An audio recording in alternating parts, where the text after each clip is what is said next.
আওয়ামী লীগকে অপ্রাসঙ্গিক ঘোষণা করা আর মুজিববাদী সংবিধানের কবর রচনা করা।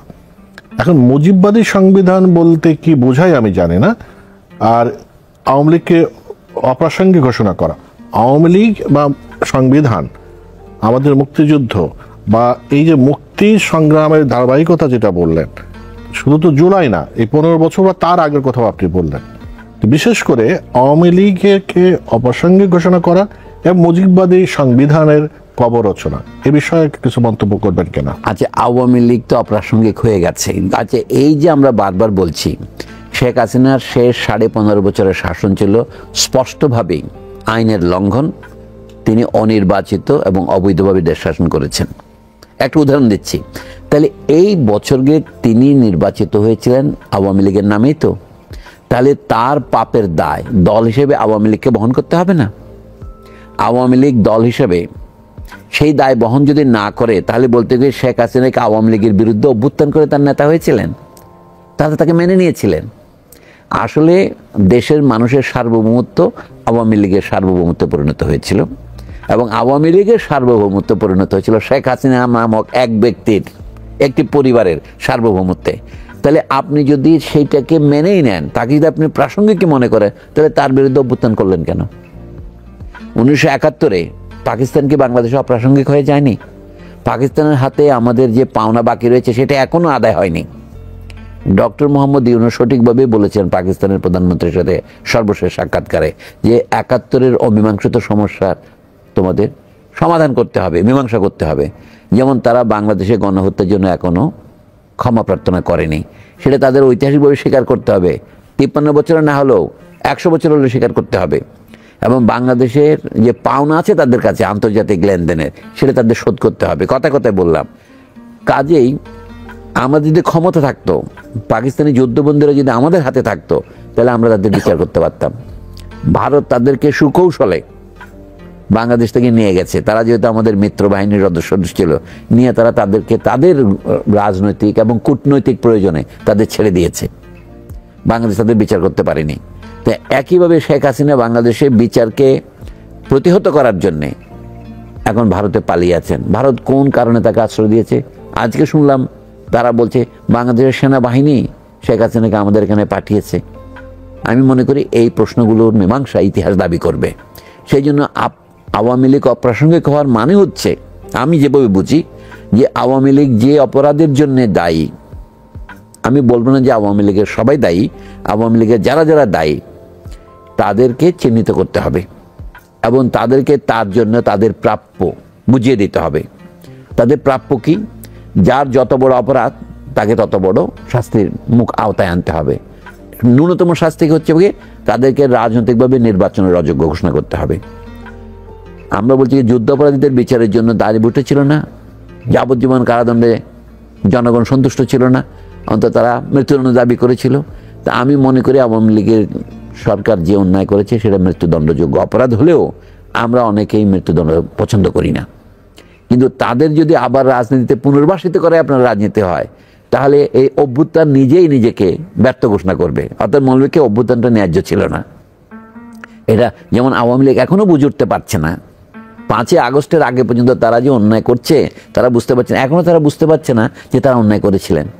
এখনো তাদের কথার মধ্যে বিন্দুমাত্র অনুশোচনার চিহ্ন নাই। তারা ক্রমশ এটাকে বিদেশি ষড়যন্ত্র অথবা ধর্মীয় ডানপন্থা গোষ্ঠীর ষড়যন্ত্র হিসেবে দেখতে চাচ্ছে। এটা হচ্ছে আওয়ামী লীগের দিক থেকে উটপাখির মতো আচরণ। অর্থাৎ তারা বালির ডিবির মধ্যে মুখ গুজে, তাদের বালির ডিবির নাম হচ্ছে প্রতিবেশী দেশ, ওর মধ্যে মুখ গুজে তারা মনে করছে যে তারা কোনো অন্যায় করেননি। তারা মনে করছে কোনো ঝড় হবে না, কিন্তু ঝড় তো বইছে। ঝড় বইছে মানুষের মনের মধ্যে। বাংলাদেশ একটা স্বাধীন, সার্বভৌম, এককেন্দ্রিক দেশ। তো এই দেশটাকে যদি ন্যূনতম শ্রদ্ধা করেন, তাদের উচিত, আমি বলবো, আইনের সামনে নথি স্বীকার করা। কারণ আওয়ামী লীগ আমলে বেগম খালেদা জিয়াকে যুদ্ধবন্দী রাখা হয়েছে, তাকে শাস্তি দেওয়া হয়েছিল। ডক্টর মোহাম্মদ ইউনূসকে শেষ পর্যায়ে 6 মাসের কারাদণ্ড দেওয়া হয়েছিল, জরিমানা করা হয়েছিল। ওরা তো পালিয়ে যায়নি, ওরা বিচারের কাছে আত্মসমর্পণ করেছিল, যদিও তারা জানতো এই বিচার ন্যায্য হচ্ছে না, যেটা পরবর্তীকালে কোর্ট প্রমাণ করেছে ওই বিচারটা সঠিক ছিল না। তাহলে আওয়ামী লীগের যদি সৎ সাহস থাকে, তারা যদি অপরাধ না করে থাকতো, তারা দেশ থেকে পালিয়ে গেল কেন? তাদের তো আদালতের মুখোমুখি হওয়া উচিত ছিল, কারণ ক্ষমতা রাজনীতি হচ্ছে জোয়ার বাটার মতো, আজ ক্ষমতায় আছি তো কাল নাই। কিন্তু আমি কি আমার কাজের দায় নেব না? আওয়ামী লীগকে অপ্রাসঙ্গিক করার দুটো অর্থ হতে পারে, এতক্ষণ যা বললাম এটা তো একটা অর্থ। আরেকটা অর্থ হচ্ছে কি, আওয়ামী লীগকে বাংলাদেশের জনগণের মানুষ আর ভোট দেবে না, গ্রহণ করবে না। কিন্তু আওয়ামী লীগ যেহেতু গত 15 বছরে, তার আগের কথা আমি বাদ দিচ্ছি, বিপুল পরিমাণ ধন সম্পদ সঞ্চয় করেছে, এবং সেটা দিয়ে এদেশে তারা যদি আবারও নির্বাচন কিনতে চায়, সেইটা যেন তারা করতে না পারে, এটাকে বলে অপ্রাসঙ্গিক করা। আর মুজিববাদী সংবিধানের কথা যেটা বলা হচ্ছে, আচ্ছা, এখন গেলে 1972 সনে যারা জীবিত ছিলেন তারা সকলে জানে, তখন একটা স্লোগান দিয়েছিল, বিশ্বে এলো নতুনবাদ, মুজিববাদ। মুজিববাদ, মুজিববাদ কি বস্তু? মুজিববাদ হচ্ছে মুক্তিযুদ্ধ পরিচালিত হয়েছিল যে প্রবাসী সরকারের আদর্শে, সেই প্রবাসী সরকারকে নাকচ করার জন্য তার বিরুদ্ধে ডিক্টেটরশিপের স্লোগান শুনে পেটে এসেছিল, বিশ্বে এলো নতুনবাদ, মুজিববাদ। মুজিববাদ সেটা কি? 1972 সনের আগে 71 সনের 22শে ডিসেম্বর কলকাতা থেকে অস্থায়ী বাংলাদেশ সরকার, যাদেরকে আমরা মুখে মুখে প্রবাসী সরকার বলি, ফিরে এলো। ফিরে এসে তারা বলল যে বাংলাদেশ পরিচালিত হবে 3টি মূলনীতির ভিত্তিতে: গণতন্ত্র, সমাজতন্ত্র এবং ধর্মনিরপেক্ষতা। মুজিব সাহেব জানুয়ারির 10 তারিখে ফিরে এসে যোগ করলেন তার সাথে আরেকটা, জাতীয়তাবাদ। আপনারা বলতে পারেন বাংলাদেশকে জাতীয়তাবাদের ভিত্তিতে যুদ্ধ পরিচালনা করেনি, যে যুদ্ধের সময় এই কথাটা বলা হয়নি। আমরা যেটা আগে জানতাম রাজনৈতিকভাবে, সেটা জাতির আত্মনিয়ন্ত্রণের অধিকার, right of nations to self determination. এটা প্রথম মহাযুদ্ধের পর থেকে চালু হয়েছে এই স্লোগান। একদিকে আমেরিকার প্রেসিডেন্ট উড্রো উইলসন, আরেকদিকে রাশিয়ার নতুন নেতা ভ্লাদিমির ইলিচ লেনিন, তারা এই দুটো কথা বলেছিলেন, পৃথিবীর সমস্ত পরাধীন জাতিকে মুক্তি দিতে হবে, স্বাধীন দেশ হবে। তো সেইটাকে যদি আমাদের দেশে জাতীয়তাবাদ বলা হয়, তাতে আমি কোনো দোষের কিছু দেখি না। কিন্তু সেই কারণে তারা জাতীয়তাবাদ বলে নাই, তারা বলছে এক নেতা এক দেশ। 3 বছরের মধ্যে এই স্লোগান তারা দেয় নাই। এটাই হচ্ছে মুজিববাদী সংবিধান। এবং সংবিধানটা এমনভাবে তৈরি করেছে যে এক দল এবং সেই দলের নেতার অধীনেই এই দেশ চলবে, তার বিরুদ্ধে কোনো কিছু করা যাবে না। এমনকি তার দলের যে সংসদ সদস্য, তারাও দলের কোনো সিদ্ধান্তের বিরুদ্ধে ভোট দিতে পারবে না। সংবিধানের কুখ্যাত 70 ধারা হচ্ছে সেইটাই। তারপরে তারা করলে কি, নির্বাহী বিভাগ অর্থাৎ প্রধানমন্ত্রীর অধীনে সমগ্র সরকার, বিশেষ করে বিচার বিভাগকেও তারা নিয়ন্ত্রণ করেছে। সংবিধানের মধ্যে লেখা আছে সেটাই। এটা কি সংবিধান? নির্বাহী বিভাগের প্রাধান্যওয়ালা সংবিধান। নির্বাহী বিভাগও তাদের কুলালো না, তারা করলো কি, স্পেশাল পাওয়ারস অ্যাক্ট করলো 1974 সনে, সংবিধান গ্রহণ করার পরেও।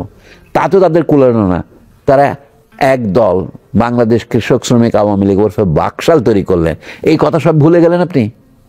মুজিববাদী সংবিধান বলতে বোঝানো হয় 1972 সনে যে সংবিধান গৃহীত হয়েছে 4 নভেম্বর, যেটা 1972 সনে 16 ডিসেম্বর থেকে কার্যকর হয়েছে। ডক্টর কামাল হোসেন প্রমুখ লোক যেটা সম্পাদনা করেছেন, লিখেছেন বলা ঠিক নয়, তারা সম্পাদনা করেছেন। এই সংবিধান হচ্ছিল জনগণের মৌলিক অধিকারের পরিপন্থী।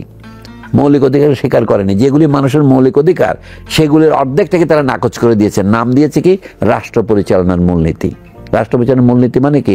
ধরেন শিক্ষা ব্যবস্থার উপর রাষ্ট্রের দায়িত্ব কি, একটি শিক্ষা ব্যবস্থা প্রতিষ্ঠিত করা, স্কুল কলেজে সবাই যেন যেতে পারে তার উপযুক্ত ব্যবস্থা গ্রহণ করা, বিদ্যালয় তৈরি করা রাষ্ট্রের দায়িত্ব।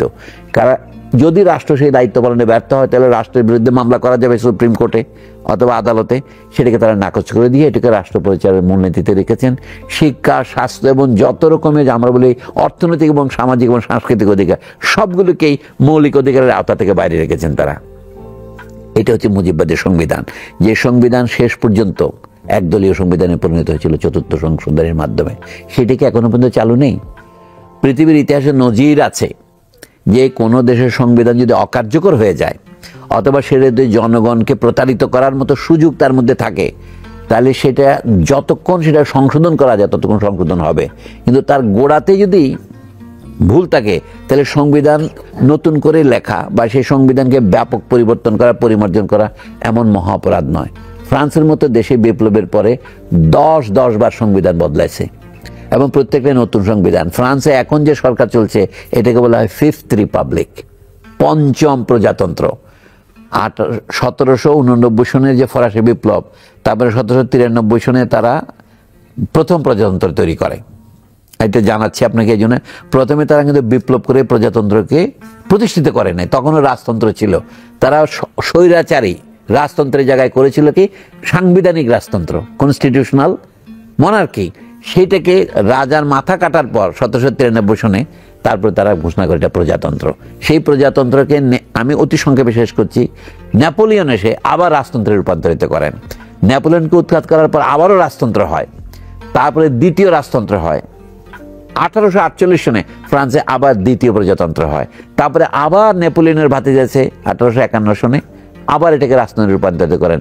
তারপরে তৃতীয় প্রজাতন্ত্র হয় 1871 সনের পরে, প্যারিস কমিউনের পরে।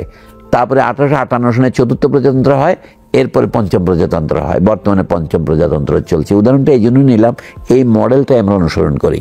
কাজে বাংলাদেশের নতুন সংবিধানকে দ্বিতীয় প্রজাতন্ত্র বললে অনেকে মনে করেন 1971 সালের বীর সংগ্রামকে, মুক্তিযুদ্ধকে অস্বীকার করা হয়। এটা সম্পূর্ণ ভুয়া কথা। এগুলো যারা বলছেন তারা সংবিধানেরও কিছু জানেন না, ইতিহাসেরও কিছু জানেন না।